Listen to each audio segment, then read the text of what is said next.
अस्सलामुअलैकुम dear students. आज का जो हमारा टॉपिक है दैट इज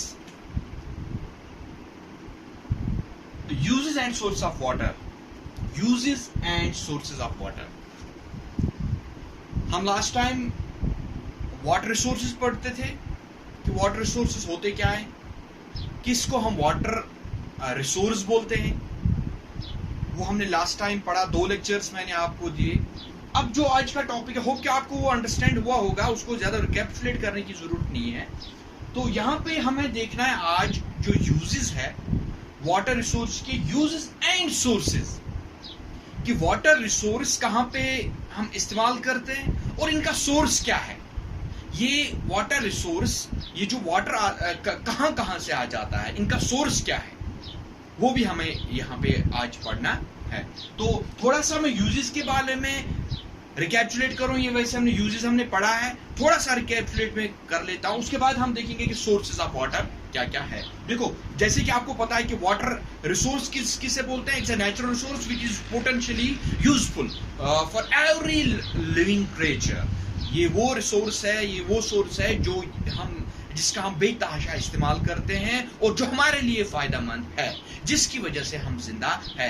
ये नेचुरल रिसोर्स है, अल्लाह ताला की तरफ से हमारा एक गिफ्ट दिया हुआ है, जिसकी वजह से यहाँ पे लाइफ सस्टेन है, जिसकी वजह से यहाँ पे लिविंग क्रिएचर जितने भी है वो जिंदा है। ये इसी की बदौलत है, क्योंकि यहाँ पे वाटर अवेलेबिलिटी है। ये एक रिसोर्स यहाँ पे है और नेचुरल रिसोर्स है यहाँ पे, ठीक है। तो अगर हम इसी वाटर को हम देखेंगे कि हम किस किस सेक्टर में इस्तेमाल करते हैं, कि इसमें ज्यादातर 3 सेक्टर्स ऐसे हैं जहां पे हम पानी इस्तेमाल करते हैं।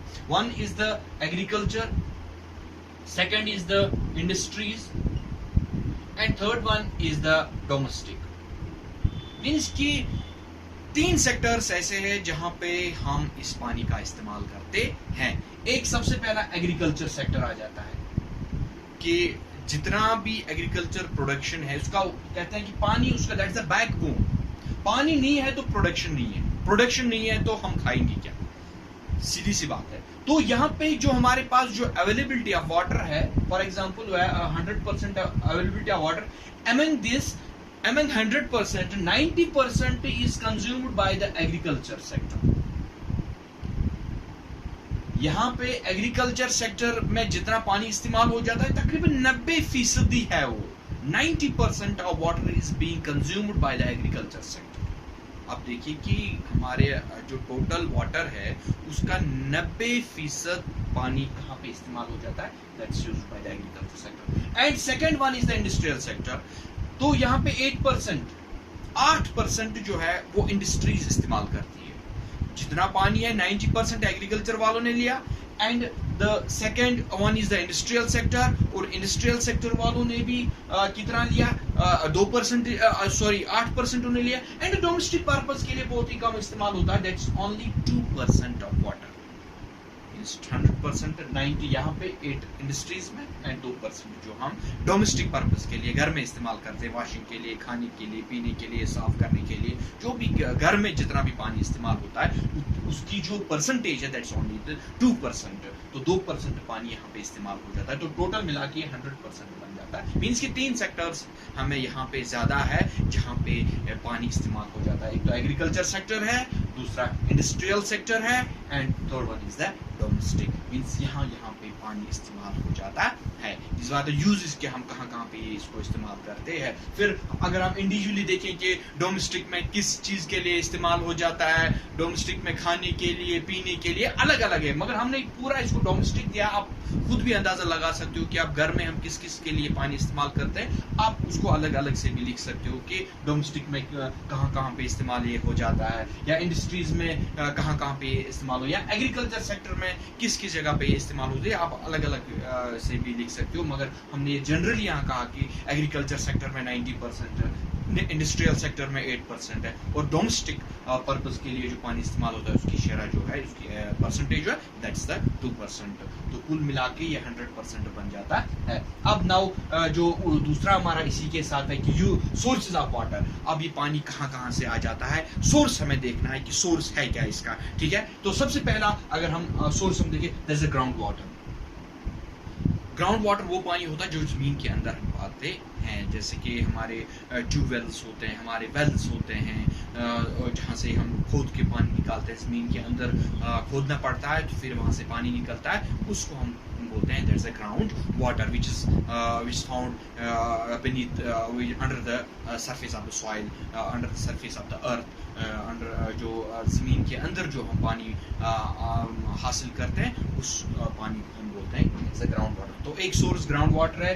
And number second is the rain water. Rain water को आपको पता है कि बारिश होती है तो वो भी एक सोर्स बन जाता है किस चीज़ के लिए, वाटर के लिए, कि ये भी एक जो फिर हम इस्तेमाल करते हैं, किस चीज़ के लिए इस्तेमाल करते हैं दैट इज सेकेंडरी क्वेश्चन। मगर यहाँ पे जो सोर्स है वो रेन भी एज ए सोर्स है यहाँ पे, जैसे कि हमारा ग्राउंड वाटर है, जैसे कि वैसे ही सेम हमारा जो है ये रेन वाटर है। एंड लेक्स एंड रिवर्स जिसे हम सरफेस वाटर भी कहते हैं, लेक्स है या झील है यहाँ पे, रिवर्स है यहाँ पे, वो भी as a source of water हमारे यहाँ पे है। स्नो मेल्ट, जो बड़े बड़े ग्लेशियर्स होते हैं, जब पानी उनमें जमा, जब जो बड़े बड़े ग्लेशियर्स होते हैं जब समर्स आ जाते हैं तो पानी मेल्ट शुरू होना हो जाता है, तो वो पानी नीचे आ जाता है, तो वो भी एक सोर्स बन जाता है कि पानी का जो फिर हम यूज़ करते हैं। मीन्स कि ये भी कहीं ना कहीं जो स्नो मेल्टिंग जो है, बड़े बड़े ग्लेशियर जो है जो मेल्ट हो जाते हैं तो उनमें से जो पानी निकलता है वो भी एज ए सोर्स, वो भी हम कह सकते हैं as a source of water है। और बाकी जो सरफेस वाटर है हमारे, पॉन्ड्स है, छोटी छोटी कैनाल्स है, जो पानी आ जाता है, सरफेस है, सीज है, या बाकी जितने भी जो on the above surface of the earth हम देखते हैं तो उसको सरफेस वाटर कहते हैं। तो these are some of the sources of the water. So with this we complete this topic, जिसमें आपने यूजेस भी पढ़े और जिसमें आपने सोर्सेज ऑफ वाटर भी पढ़ा। तो आज के लिए इतना है, इंशाल्लाह नेक्स्ट टॉपिक हम उस next video. Thank you, have a nice day.